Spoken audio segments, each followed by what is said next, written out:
দীপ্ত ছিল মাঝামাঝি, এদিক দিয়ে দাঁড়ানো ছিল দীপ্ত। ছাত্রকে প্রলোভন দেশি অস্ত্র টেটা রামদানি এদিক দিয়ে হামলা করছে।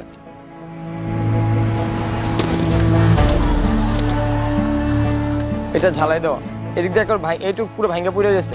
প্রায় 200-300 মানুষ একসাথে এদিকে করছে, কারণ এদিক দিয়ে হামলা করছে, ওদিক দিয়ে সব দিক দিয়ে একবার চাপায় ফেলাইছে আমাদের ছাত্রদের। এই যে এদিক দিয়ে অনেকে ওঠার চেষ্টা করছে, এটা ওঠার চেষ্টা করছে, পুলিশ ছাত্র কাউকে উঠতে দেয় নাই।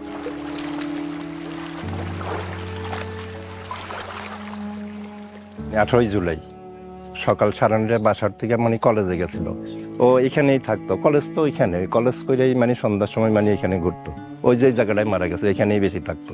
এই নির্মমতা তো বলার মতো না, মানে অনেক ছেলেরাই মানে উঠে গেছে, উঠছিল ওইখান দিয়ে, মানে ওই যে ওই জায়গাটা দিয়ে উঠছিল, পুলিশে বাড়ি দিয়া বা ছাত্রলীগের বাড়ি দিয়ে নামাইছে। আমি এমনই আবার কিন্তু মাঝে আমি বুঝতেই পারলাম না ও তো বিপদে বসে।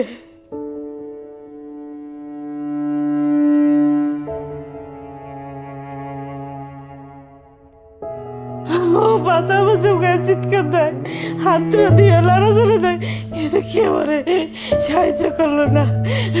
এই তো সবই ভুলে গিয়ে এখন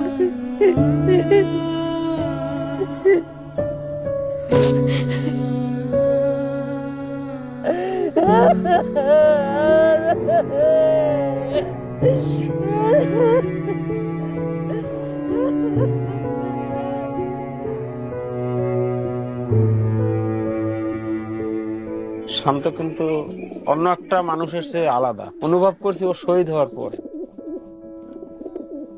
ওর ফেসবুক প্রোফাইলে লেখাটা দেখলাম যে হৃদয়ে শাহাদাতের উচ্চাকাঙ্ক্ষা লালন করে সে হৃদয়ে কখনো হতাশ হয় না। বয়সে ছোট কিন্তু বড় বড় সিনিয়রদের সাথে চলাফেরা করছে। শান্তমণি খুব মেধাবী, ও অ্যাকাউন্টের স্টুডেন্ট, ওকে পাসপোর্ট রেডি করতে বলছিল। ও স্টুডেন্ট বিষয়ে বাইরে যাবে, সুশিক্ষায় শিক্ষিত হয়ে ভালো একটা অ্যাওয়ার্ড নিয়ে আসবে, সেরা মা হব আমার আকাঙ্ক্ষা ছিল। আল্লাহ তাআলা আমাকে এত বড় অ্যাওয়ার্ড দিয়েছে, আল্লাহ যেন তার শাহাদাত কবুল করে। একটু হাত কাটলে রক্ত বের হইলে সে লাভাই লাভাই কান্না করতো, যতক্ষণ রক্ত বেরোতো ততক্ষণ সে কান্না করতো। আমার সেই ছেলে কি রক্তাক্ত হয়ে গেলে। আমার খুব আদরের সন্তান ছিল শান্তমণি।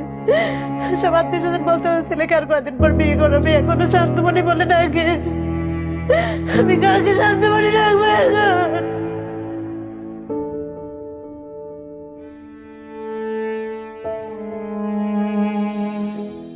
কতটা তুমি হারালে বন্ধু, কেঁদেছে অন্তর। জানো না তুমি হারাবার ব্যথা, জানে পলাশির প্রান্ত। হারিয়ে গেছে যেখানে মায়ের সোনার নলুকখানি, গোলা ভরা ক্ষেতের ফসল, সাজানো ফুলদানি। এ হারানোর বেদনা তুমি রেখো অন্তরে, দেখবে তোমার দুঃখ লুকাবে পলাশির প্রান্তরে।